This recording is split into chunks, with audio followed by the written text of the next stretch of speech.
Margaret awoke, startled, a cold sweat clinging to her. She gathered her thoughts.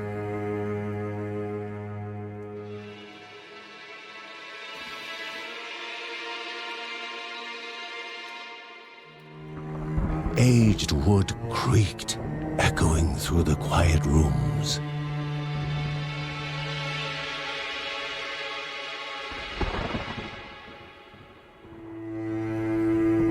Near the house stood a shrine to Rhea Dana, goddess and daughter of the land, of Rhea and a being of comfort.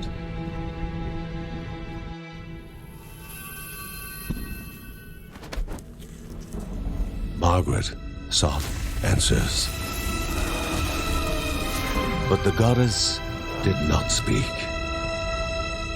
There was only the faint whisper of something dark, something hungry.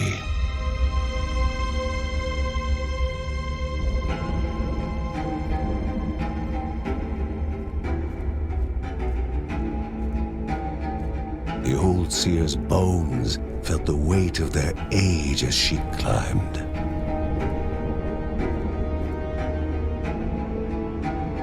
The only thought on her mind, has it begun again?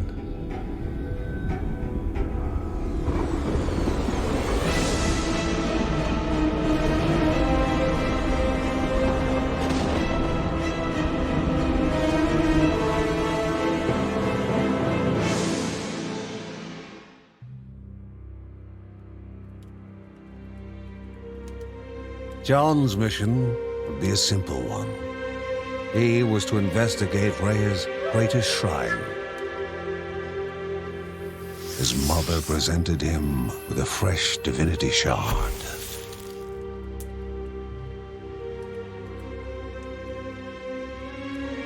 From his brother came a newly sharpened sword.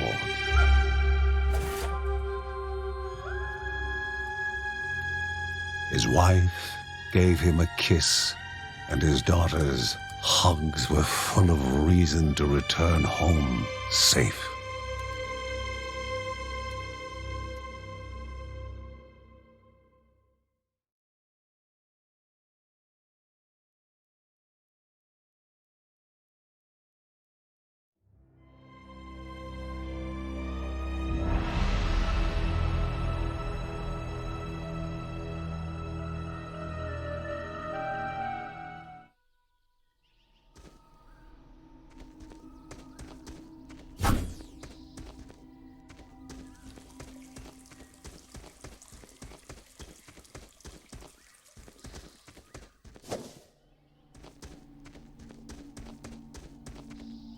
Rhea, a land long forgotten, a place of unimaginable beauty.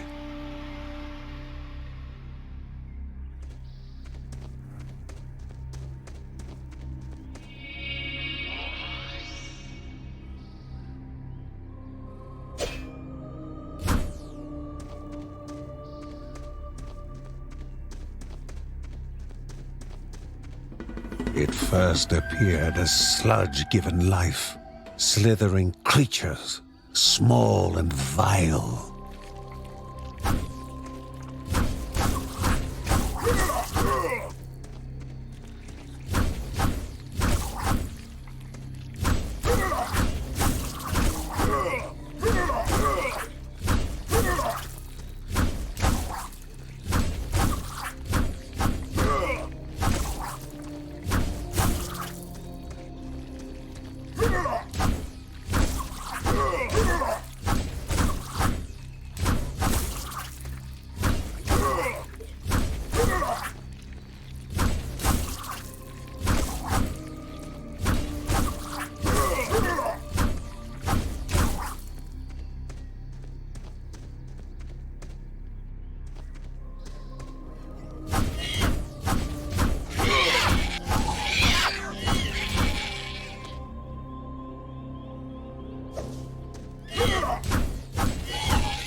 A wall, impeding further progress. A battle was certain.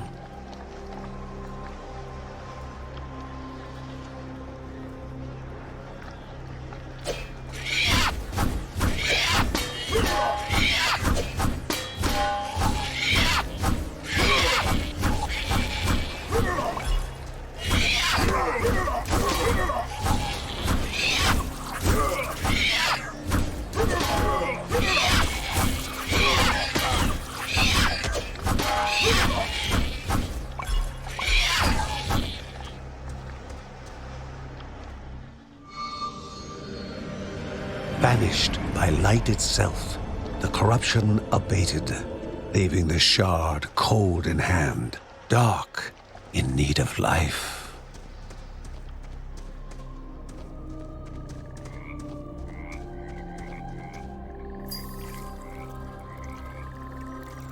The shard grew warm, humming softly from the harnessed energy.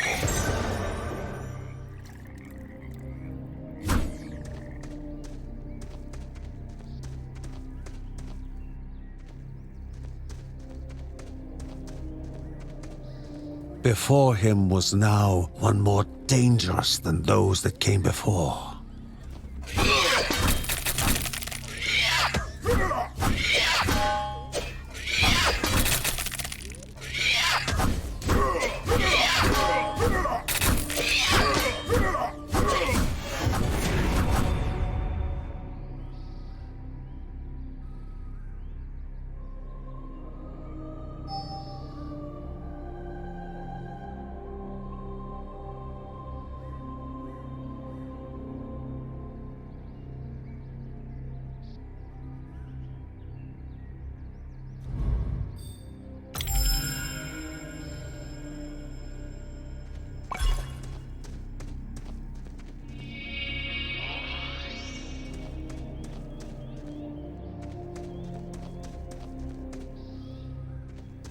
Goblins, a familiar threat, albeit farther out than usual.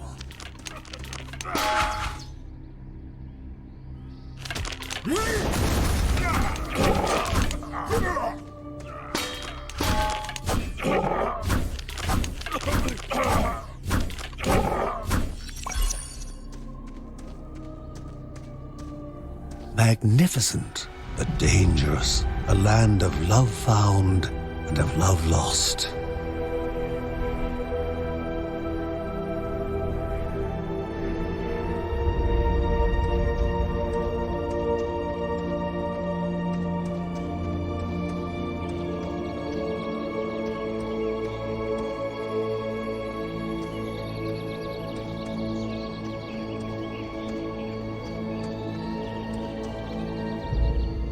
Before him was sacred ground, left untouched in days gone by.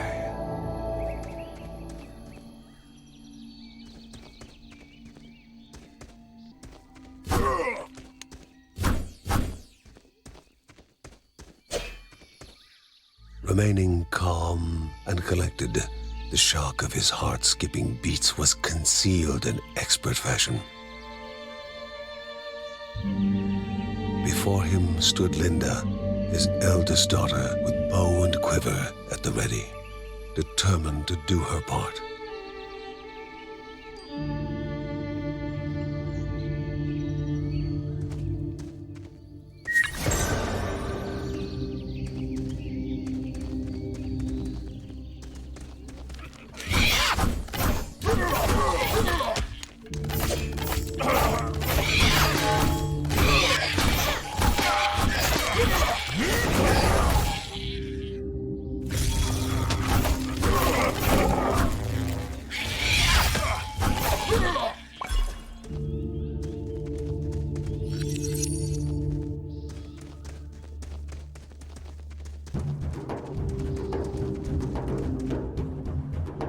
Before the Guardians were not beasts feeding, but monsters consuming, destroying others. They corrupted and distorted, creating even more hungry husks.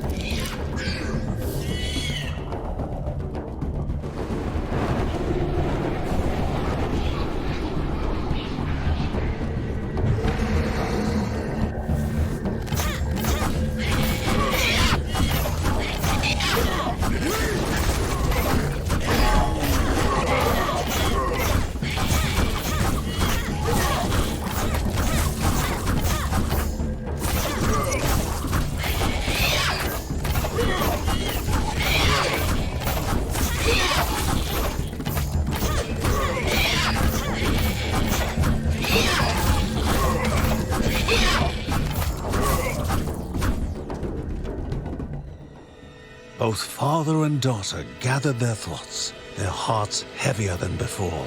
How would they explain what they had witnessed?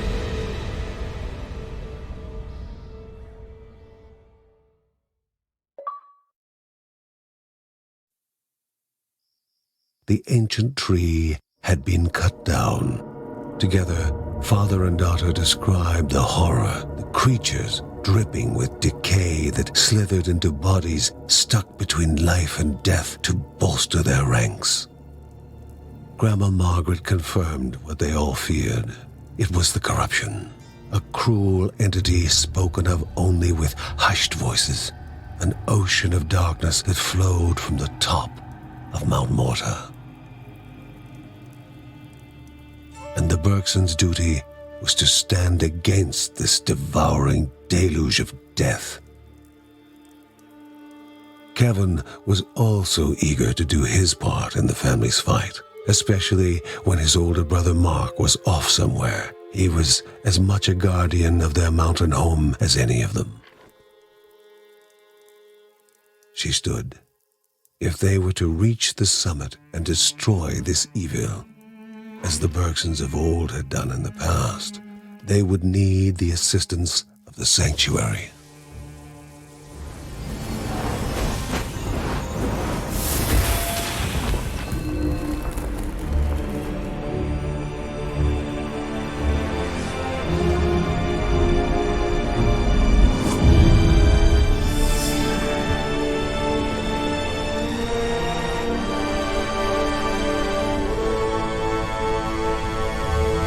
Given to the Bergsons by Rhea herself, the sanctuary was a gateway to the mysterious lands around the mountain. Margaret pointed to the huge crystal at the center of the den, revealing their next task: to activate it and open the way to the source of the corruption. And once Rhea's 3 spirits are gathered on the grounds, the only gate to the top of Mount Morta will open in this chamber. By himself, or with the assistance of those who loved him, John needed to gather the 3 spirits from their lands. Without them, he would not be able to stem the flow of the corruption. Halls of Anaidia must be here, for she needs to be found.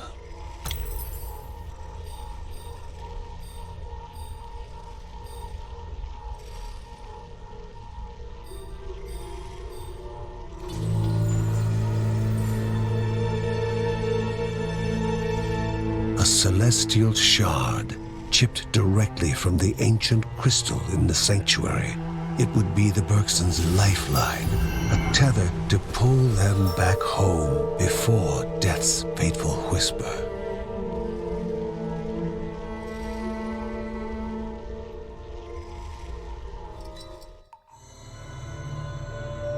Filling the winding tunnels of the silk-covered caves, the acrid taste of poison lingered in the air. Spiders. Linda told herself it was only target practice. As she readied her bow, they must find the spirit deep within the caves.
treasure rested above them, locked behind chance and memory. They needed to place foot upon stone. If silence reigned, they could continue on. But if alarms were to ring, they had to begin anew.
The Bergson began to slip away, wondering if this was death.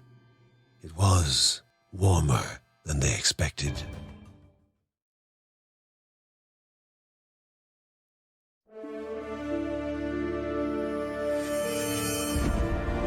They gasped for air as the celestial shard brought them back, a sensation no hero could become accustomed to.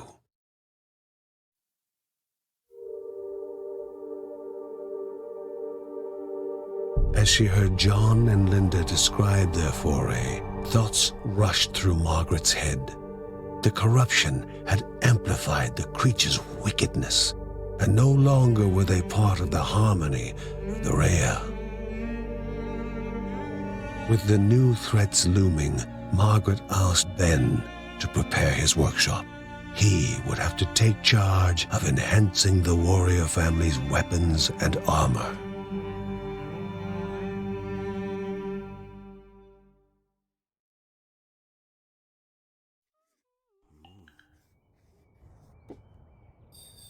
Uncle Ben reached out to the familiar warmth of the forge. If they were to reach the top of Mount Morta, their equipment would need to be of the highest quality.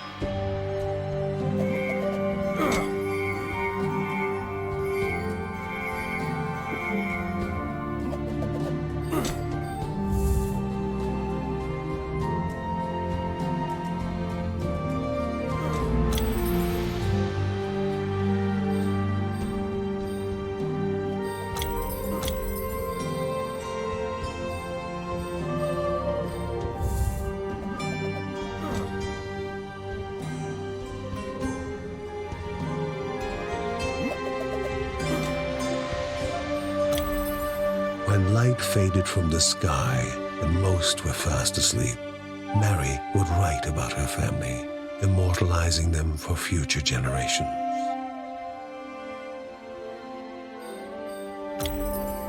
She knew where it was coming from. Her ancestors had spoken of such corruption flooding down the mountain, but Grandma Margaret wanted to know what it was and what needed to be done to destroy it.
Everyone was encouraged to take part in a game of destiny. A prize awaited the fortuitous, but there was only pain for the unfortunate.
Pilgrims, once lost in cavern mazes, are now trapped. Their poor families forever looking forward to a return that will never happen.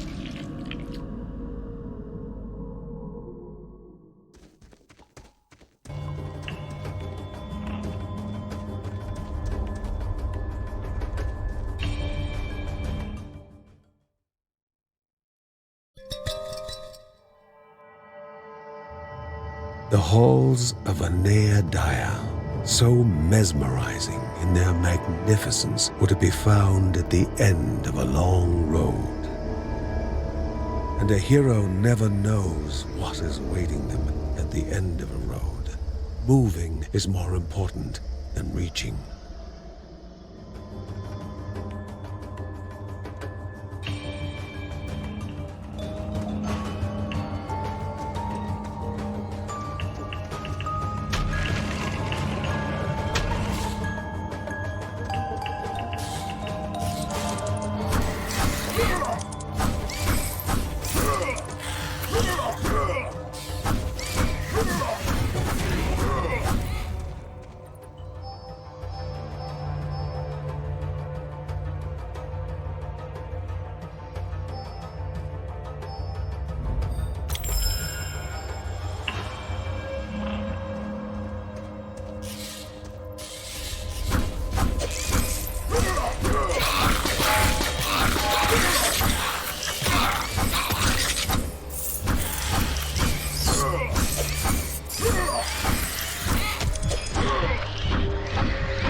Kevin's need to help all began when his elder brother Mark left the house. His brother was strong, making any near him feel safe. But he left Kevin.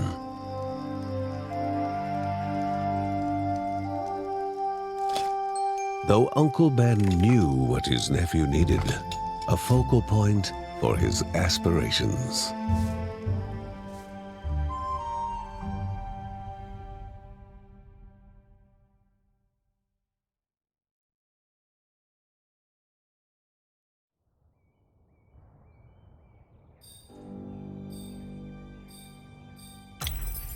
A mother away from her child would cause worry even in the best of times. And this was far from the best of times. It had been more than a year since Mark, Mary's eldest son, had gone to live in the monastery deep in the forest.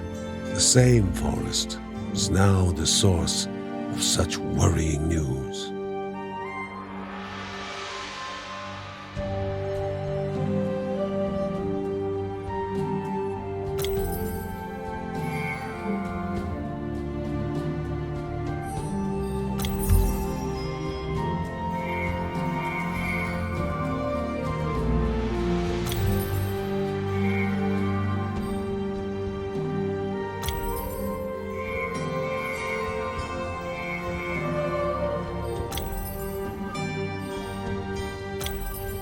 Uncle Ben pondered over a map he received from a refugee.